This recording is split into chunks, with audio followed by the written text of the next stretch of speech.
Senado aprova... Ai, ô, Senado bom, viu? Ah, meu Deus. Senado aprova projeto que define misoginia como crime e o equipara a racismo.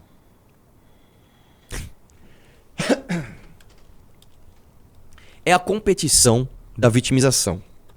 Irmão, sou preto, sofro racismo. E eu que sou mulher? E eu que sou trans? E eu que sou deficiente? E eu que sou trans e deficiente? Cara, e eu que sou... Ué, peraí. Se a homofobia é crime equiparado a racismo, por que então a misoginia também não é? Não, vamos lutar pelo direito das mulheres. Ô, Senado bom da porra, hein? Esse é o Senado que vai bater de frente com o STF, hein? Esse é o Senado que vai dar anistia pro Bolsonaro. Viu? É sim. Esse é o Senado... Tá, esse é o Senado que vai frear os superpoderes dos ministros. Esse é o Senado que vai fazer o impeachment do Alexandre Moraes. Vai sim, viu? Confia. A Damares não falou que vai? Confia na Damares. Que, aliás, a Damares é o que hoje? É senadora? É. E aí, Damares? Vai andar de carrinho novo pra provar misoginia como racismo, é isso? Tá, que merda. Nossa senhora. Caso não receba emendas, sobe lá. Proposta segue para votação na Câmara dos Deputados. Senadores também aprovaram mudança no Código Penal sobre violência patrimonial. Olha que legal. Olha que maravilha. O Senado Federal aprovou nesta quarta-feira uma proposta de lei para tipificar a misoginia como crime e equiparar a discriminação ou preconceito de raça, cor, etnia e religião. O texto de autoria da senadora Ana Paula Lobato, PDT, do Maranhão. Aí, PDT! Olha aí, trabalhistas, que legal. Foi aprovado pela CCJ, Comissão de Cidadania e Justiça. Não é Constituição e Justiça? Sei lá. Em situação terminativa, ou seja, caso não receba qualquer sugestão de emendas nos próximos 5 dias, seguirá para a Câmara dos Deputados sem passar pelo plenário do Senado.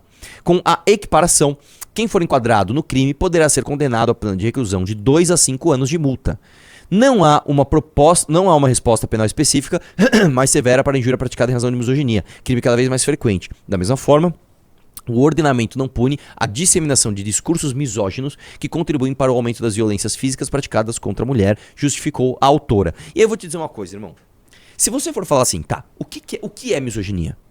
Se eu chegar aqui e falar assim, ó, toda mulher tem que apanhar por ser mulher. Pô, claramente isso é misoginia, beleza, o cara tem que se ferrar. Agora, tudo no Brasil é misoginia. Tudo. Tudo.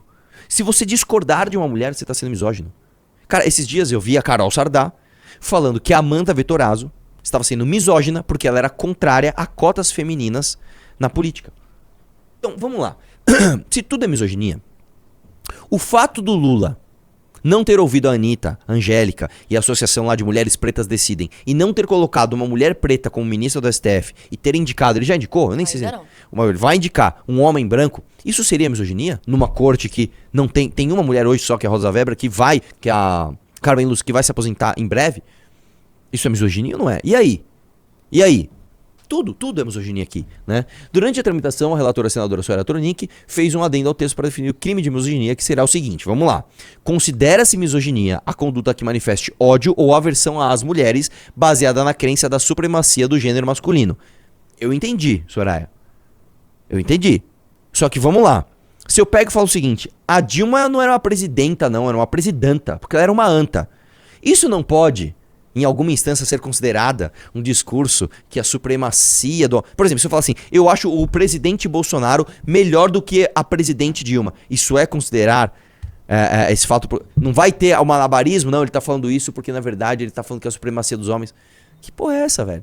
A gente sabe como é que o Brasil funciona. Misoginia não se restringe ao mero crime contra a honra como a injúria. De fato, a conduta misógina não fere a honra de uma só mulher, mas fere a integridade de um grupo e ameaça a existência plena de todas. A misoginia recusa a equivalência e afirma o poder e a hegemonia de um gênero sobre o outro. Então, eu vou dar um exemplo aqui. Vamos esticar essa corda, né? Sobe um pouquinho. Autora Ana Paula Lobato, PDT do Maranhão, né? Vamos lá. Vamos supor que eu falo o seguinte. É notório que a esmagadora maioria das decisões políticas de todas as sociedades humanas, em todos os lugares do planeta, em todos os períodos da história, foram tomadas por homens. Homens têm mais vocação natural para tomarem decisões políticas. Isso aqui é uma afirmação que eu estou fazendo. Essa afirmação é uma afirmação misógina? É uma dúvida. Eu estou perguntando. Porque com base nisso, eu poderia dizer que cota para mulher em partido político, em participação de fundo, em poder judiciário, ela é antinatural. Você quer ver eu inverter o jogo? Se eu pegar e falar assim, eu quero uma cota para homens como professores da pré-escola, porque tem muita mulher e não tem muito homem. E aí? Isso aqui eu posso falar. E se eu falar que homem, né, tem que ter mais presença nas decisões políticas, porque assim naturalmente, aí não posso falar isso? Tá estranha essa história. Tá estranha, né? Violência patrimonial. A comissão também aprovou, igualmente de forma terminativa, uma proposta de lei que permite que crimes de dano patrimonial cometidos no contexto de violência doméstica contra mulheres sejam processados por ação penal pública, independentemente da denúncia da vítima. Nossa. Você tá entendendo o que eles estão fazendo? Eles estão falando o seguinte, vamos lá. Se um homem, por exemplo, depreda o carro de uma mulher. Ah, você terminou comigo, não aceito o término, e quebra o carro dela. Aí essa mulher fala, eu não quero denunciá-lo. Não quero denunciá-lo. Então, o Ministério Público ou outras pessoas podem ir lá denunciar isso. Olha, ela que foi vítima dessa depredação não quer denunciá-lo.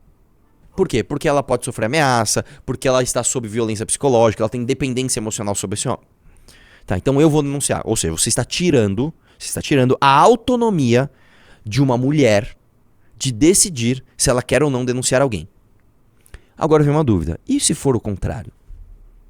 E se, por exemplo, uma mulher não aceita o término com o homem e ela põe fogo em toda a oficina mecânica dele, prejudicando não só o seu negócio e não só o seu carro, mas o carro de todos os clientes daquele cara? E aí?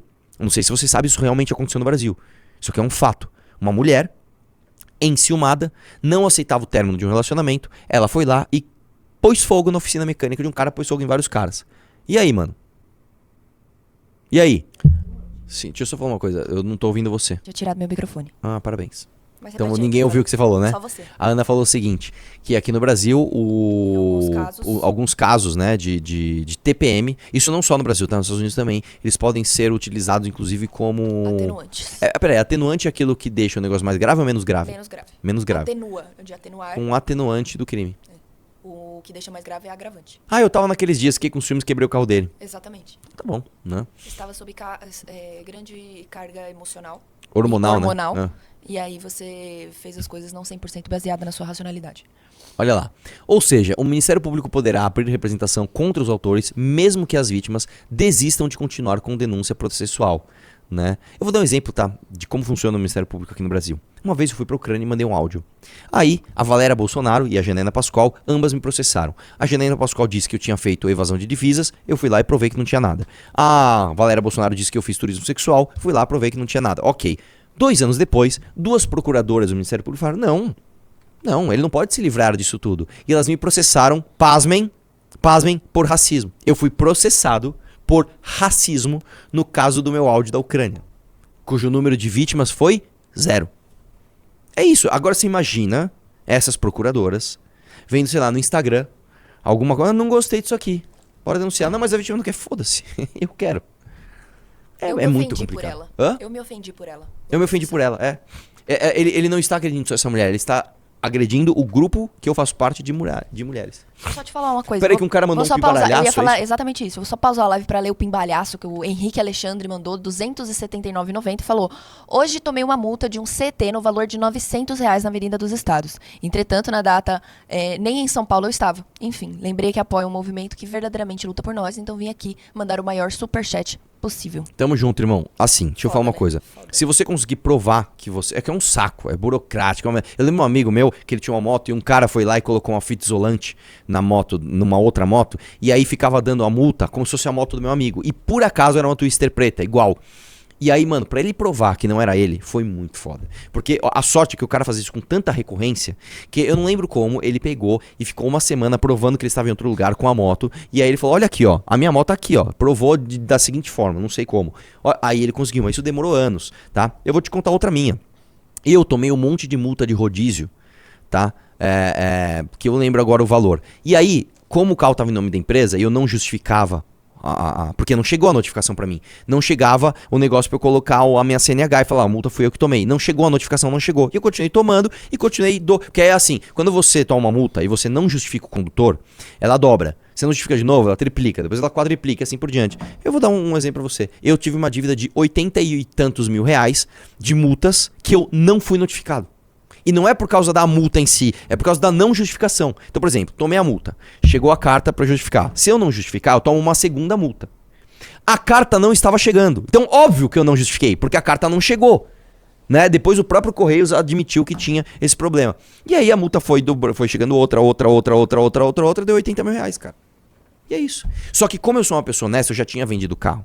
E aí o cara que comprou o carro, sei lá, 1 ano e meio depois, chegou pra mim e falou, cara, ó, eu tô com um problema aqui que tem uma dívida de 80 pau aqui, de multas. Que eu falei, calma, como se no dia que eu te vendi, eu consultei, isso é outro absurdo. Você consulta, não tem nenhuma multa, beleza, transferi o carro. 1 ano e meio depois o cara, mano, agora apareceu essas multas do seu período. Cara, mas eu já transferi o carro pra você. Eu não vou deixar você com o meu prejuízo. Eu fui lá e paguei pro cara. Tá? Fui lá e paguei pro cara, porque eu sou um cara honesto. Querem conferir essa história? Confiram com o Marcelo do Sindialto. É um cara que ele é revendedor ele é presidente do sindicato dos revendedores de carro. Ele vem revender meu carro, ele me ligou e falou, cara, eu sou um cara honesto, eu vou pagar pra você. E assumir a bucha, tá? Isso é outro absurdo. O Brasil é isso, tá? O Brasil é isso. Foda, né, mano? Voltando, vamos lá. O texto de autoria do senador Zequinha Marinho, do Podemos, altera a regra atual do Código Penal sobre o tema e prevê que só seja apurado mediante queixa da vítima, salvo em casos que envolvam violência física, grave ameaça ou uso de substâncias inflamatórias explosivas. Vamos lá. Zap Delas. Na mesma direção, o Senado lançou nesta quarta-feira o programa Zap Delas, um canal de WhatsApp para recebimento de denúncias, acolhimento humanizado, atendimento rápido e encaminhamento de casos de violência política contra mulheres. Violência política contra mulheres, cara. De acordo com a proposta do programa, as denúncias realizadas são encaminhadas à delegacia do Senado e à ouvidoria da Casa. Cara, eu já fui acusado tantas vezes de violência política de gênero que eu nem sei. Claro que eu fui inocente de todos, que eu nunca cometi isso, né? Mas aqui no Brasil é isso, cara. Aqui no Brasil é isso. É foda, né, meu? É foda. Vamos lá? Próximo. Os caras estão me zoando aqui. O Arthur era rico, eu tinha dinheiro no MBL, cara, agora não tem mais nada, tá? Tu pagou e não contestou a dívida? Duvido. Sim, eu vou te falar o que acontece, tá? Pra contestar essa dívida, eu tinha que entrar com uma ação que ia me custar também 8, 9 mil reais. Era uma história assim. E o STF ainda não decidiu, porque isso não foi só eu que aconteceu comigo. Tem empresas no Brasil que o prejuízo chega a milhões de reais. Então, por exemplo, o cara tinha uma empresa, o cara começou a tomar, por exemplo, multa de rodízio de caminhão na Marginal. Ele não sabia. Então, o cara tomava 2 por dia. Uma de manhã e uma tarde, uma de manhã e uma tarde, uma de manhã e uma tarde. E não chegava a carta pro cara. Aí, quando chegava a multa é uma série de caminhões, você fala assim, multa de 2 milhões de reais, 3 milhões de reais, entendeu? Então, o STF ainda, porque o STF é muito rápido, né? Então, o STF ainda não decidiu o que fazer com isso. Então, eu tô esperando essa jurisprudência pra eu ir lá e contestar isso daí. É isso aí, meu. O Brasil é isso, velho. O Brasil é isso, tá? Lembrem-se disso, tá? Pra você ver, o Fagner mandou um comentário aqui falando assim, honesto ou trouxa? Cara, se você acha que ser honesto é ser trouxa, você tá no país certo. Você tá no país certo. Você tá no país. Tipo Vai assim, lá cara, votar no Cleitinho. O cara que comprou meu carro, ele não tinha culpa. Ele foi lá e comprou meu carro, certo? Ele conferiu, não tinha nenhuma dívida. O carro, ele me pagou e beleza, ele levou meu carro embora. 1 ano e meio depois, apareceu isso. Não é culpa do cara. Também não é culpa minha, mas não é culpa do cara. Eu não vou fazer isso com o cara. Fala, se vira aí com a multa, velho. Eu não vou fazer isso com o cara. Entendeu? Tá errado. Por mais que eu poderia falar, quando eu te vendi, você assinou um contrato que você comprou o carro no estado que ele estava e que não tinha... Eu tenho aqui, está conferido. Eu tenho a impressão da consulta que a gente fez e que não tinha dívida nenhuma. Eu poderia fazer isso com o cara. Tá? Eu poderia me beneficiar de um problema burocrático do Brasil e fuder o cara. Mas eu não vou fazer isso, cara. Eu não vou fazer isso.